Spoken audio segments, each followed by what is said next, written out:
সারা বছর প্রসাধনীর চাহিদা থাকলেও ঈদ এলে সেই চাহিদা বাড়ে কয়েক গুণ। ঈদ কেবল নতুন পোশাক নয়, দুই হাত মেহেদিতে রাঙিয়ে নিতে বিশেষ উৎসব হিসেবে ধরা দেয় নারীদের কাছে। প্রকৃতি ও পরিবেশের কারণে গরমে ভারী মেকআপ অস্বস্তির কারণ হতে পারে, তাই এবারে হালকা ও সতেজ সাজসজ্জা বেছে নিতে চাইছেন তরুণীরা। মেহেদি, lipstick, face powder, nail polish, কাজল, আইলাইনার, গাঢ় রঙের বদলে পিচ, মভ ও গোলাপির মতো হালকা রঙের লিপস্টিক কিনছেন নারীরা।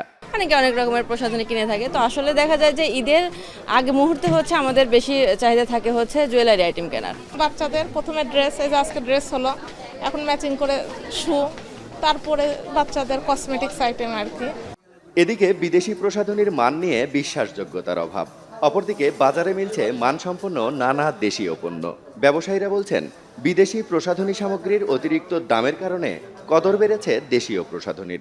বিদেশি পণ্যের চেয়ে দেশি পণ্যই মানুষ বেশি চাচ্ছে। বিদেশি পণ্যর দামও আকাশ ছোঁয়া, ক্রেতার ক্ষমতার বাইরে চলে গেছে বিদেশি পণ্য। বাংলাদেশের বিপুল একটা পরিবর্তন হয়েছে পণ্য সামগ্রীতে।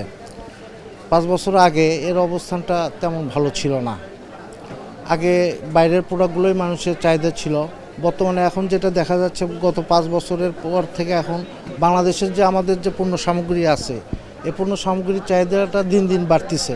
এখন বর্তমান সময়ে খুব ভালো অবস্থানে আছে, বাংলাদেশি পণ্যগুলো চেয়ে নিচ্ছে তারা। বাংলাদেশের পণ্যের প্রাইসও কম। এবারের ঈদে শুধুমাত্র কসমেটিক্স ঘিরে বাণিজ্য হবে কয়েক কোটি টাকার। রাজীব সেলিম, এখন, বগুড়া।